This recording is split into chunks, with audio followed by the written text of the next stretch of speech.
distribution, how do you know when to use what and what to use? So if they ask you the question, what is the probability or percentage, we're dealing with a forward normal distribution problem. If they give us what is known, like the cutoff values of stuff, and if they give you what X is and stuff like that, you know that it's a forward normal question. And what do? We apply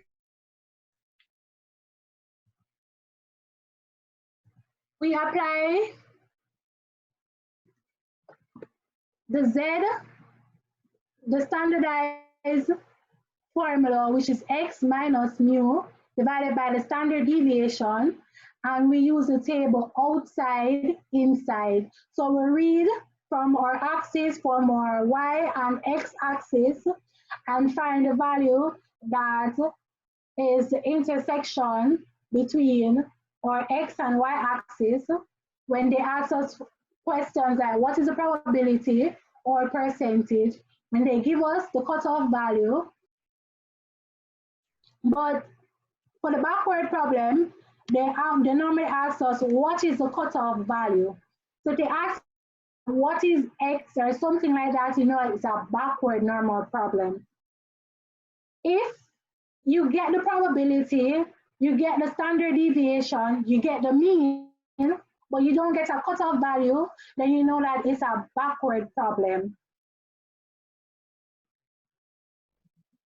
And the formula, we normally have to convert X using X is equal to the standard deviation times the standardized Z value plus the mean.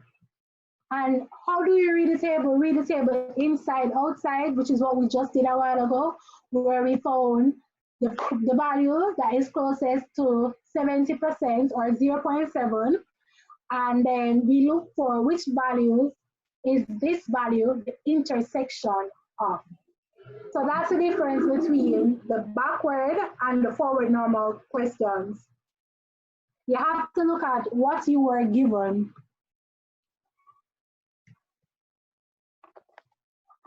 So now we're going to be looking at the binomial versus normal distribution, which is basically the last thing.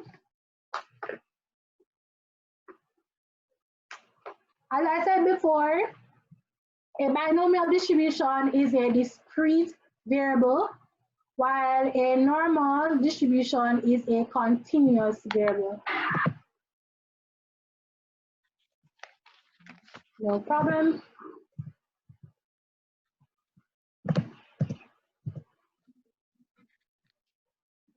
So the previous slide was just showing you how to distinguish between a forward question and a backward question, what you should be looking for and how to solve them. All right.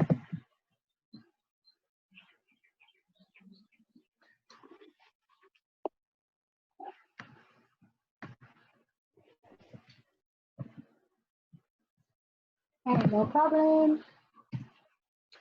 All right, then we have the binomial and the normal distribution table. So the mean is different. We know that, remember that when we're doing the binomial, we know we got the mean by the sample size times the probability of success.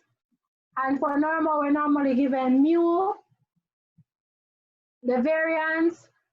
We know we calculated it using the sample size times the probability of success times 1 minus p, which is the probability of failure, and the variance is normally sigma squared.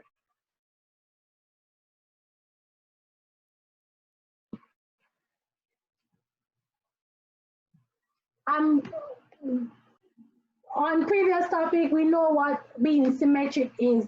When it's symmetric, we know that the mean is equal to the median. Majority of the data lies in the middle. So for binomial, it's not symmetric at a sample size less than 20, because less than 20 is very small. So there's not enough information for us to conclude whether or not it will be symmetric or not. But we know that a normal distribution, once something is normally distributed, it's basically saying that it is symmetric.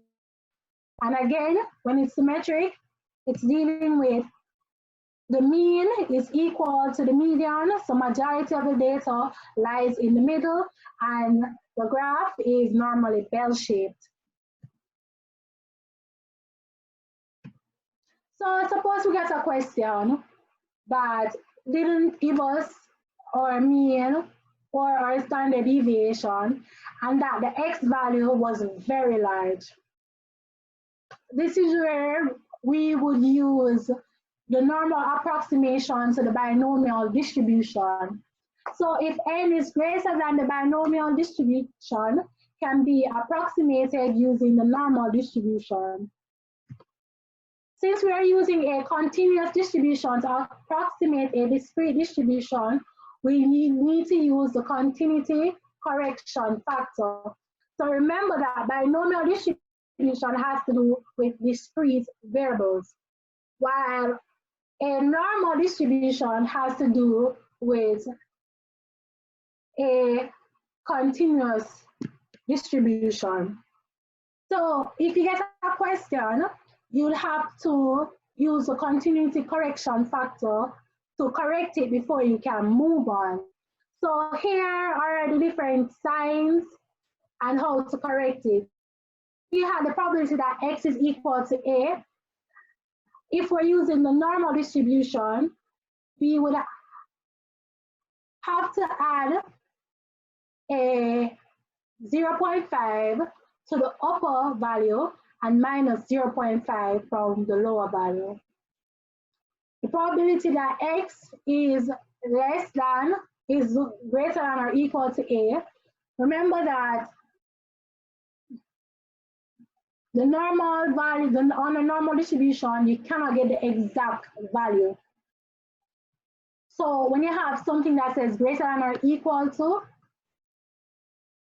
we cannot get the exact value of a, because the table, remember that our normal distribution table gives us everything to the left of.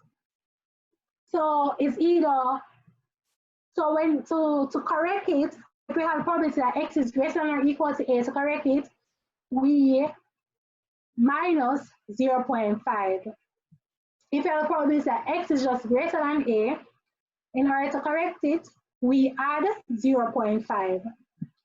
The probability that x is less than or equal to a, in order to correct it, we're going to add 0.5.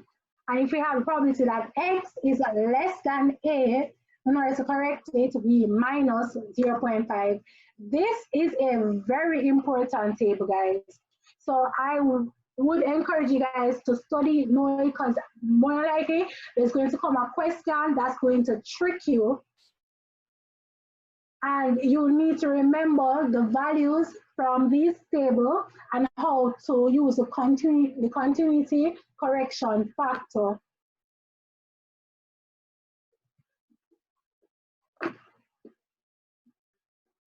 So, as I said, suppose we have a question that use normal distribution, that use binomial distribution, but we have to find a normal distribution of it. So we need to calculate the mean and the variance for the binomial distribution in the question. Secondly, express the binomial probability to be calculated. Thirdly, apply the continuity correction factor to the probability in step 2. Fourthly, calculate the probability to be approximated using the formula z equal to x minus n times p. Remember, p is the mean distribution and root of 5 steps from section 3.6 to calculate the probability. So here's an example. So the example says that At a certain school, 60% of students are men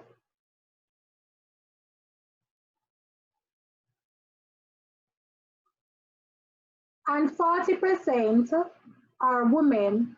In a random sample of 50 students, what is the probability that more than half are men or women? So, to do is, you see the question, we know that it's asking us about normal distribution, but we don't see the mean, we don't see the standard deviation, and we know that we have two possible outcomes. So we know that this is a normal distribution, this is a binomial question, but we cannot find the probability. The question wants us to find probably that more than half are women,